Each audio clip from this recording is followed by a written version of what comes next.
The 14th century was a time of immense change, but nothing could have prepared Europe for the horror that was about to arrive.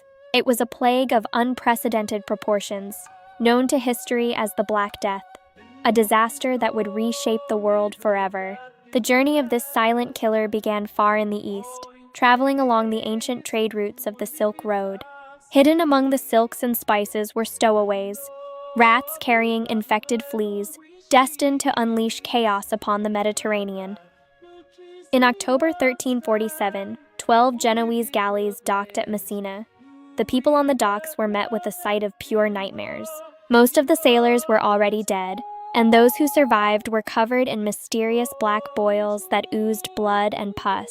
From Sicily, the plague spread like wildfire, reaching mainland Italy and then moving relentlessly into France and Spain. The symptoms were as terrifying as they were swift. It began with fever and chills, followed by the appearance of buboes. These painful swellings, often the size of an egg or apple, appeared in the groin, neck, or armpits, turning black as they grew. Internal bleeding followed, causing black spots to cover the skin, giving the disease its ominous name, the Black Death.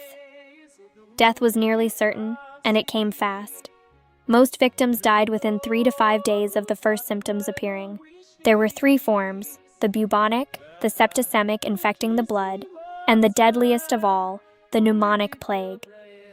The pneumonic strain was airborne, spreading through a simple cough or sneeze, killing nearly 100% of those it touched. Society began to crumble. Panic replaced order as people realized that neither medicine nor prayer could stop the invisible enemy. Families were torn apart, parents abandoned children, and priests refused to give last rites to the dying out of fear. The bonds of love and duty were broken by the sheer instinct to survive a horror that seemed to have no end. Medieval doctors were powerless. They tried everything from bloodletting and herbal concoctions to placing frogs on buboes. This was the era of the plague doctor, with their iconic bird-like masks filled with aromatic herbs to ward off miasma or bad air. Cities were death traps. High population density and poor sanitation made London, Paris, and Florence ideal breeding grounds. Cemeteries overflowed. Massive plague pits were dug outside city walls to hold the thousands of bodies that piled up daily. Many believed the plague was a punishment from God. Religious fervor reached a fever pitch as people sought salvation. The flagellants appeared, roaming from town to town, whipping themselves in public to appease God's perceived wrath. Fear also turned to hatred. Marginalized groups, particularly Jewish communities, were falsely accused of poisoning wells. This led to horrific massacres and persecutions, adding a layer of human cruelty to the natural catastrophe. The economy ground to a halt. With so many workers dead, fields went untended and livestock wandered aimlessly. But for the survivors, the world was changing.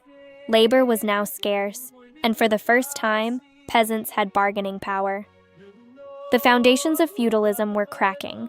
Survivors demanded higher wages and lower rents, forever altering the social hierarchy. Art and literature took a dark turn. The danse macabre, or dance of death, became a common theme in churches and books. It was a grim reminder that death was the ultimate equalizer, claiming the highborn and the lowborn alike. Writers like Boccaccio captured the zeitgeist of the era, documenting the fragility of life and the desperate search for meaning. The sheer scale of the death toll is staggering. It's estimated that Europe lost between 30 to 60% of its population. Entire villages vanished from the map, left as ghost towns to be reclaimed by nature over the coming centuries. By the early 1350s, the first great wave of the plague began to recede, leaving behind a scarred and transformed continent. But the Black Death was not gone forever. It would return in smaller waves for centuries, forcing humanity to adapt. It led to the birth of modern public health. Quarantine measures and better sanitation began to take root in major ports. The failure of traditional medicine prompted a shift toward empirical observation and eventually the scientific method. Ironically, the wealth redistribution and social changes helped pave the way for the Renaissance, a rebirth of culture and thought. The Black Death was Europe's darkest hour, a reminder of our vulnerability, but also our incredible resilience in the face of tragedy. We still live in the shadow of that era, carrying the lessons of survival and the drive to build a safer world for the future.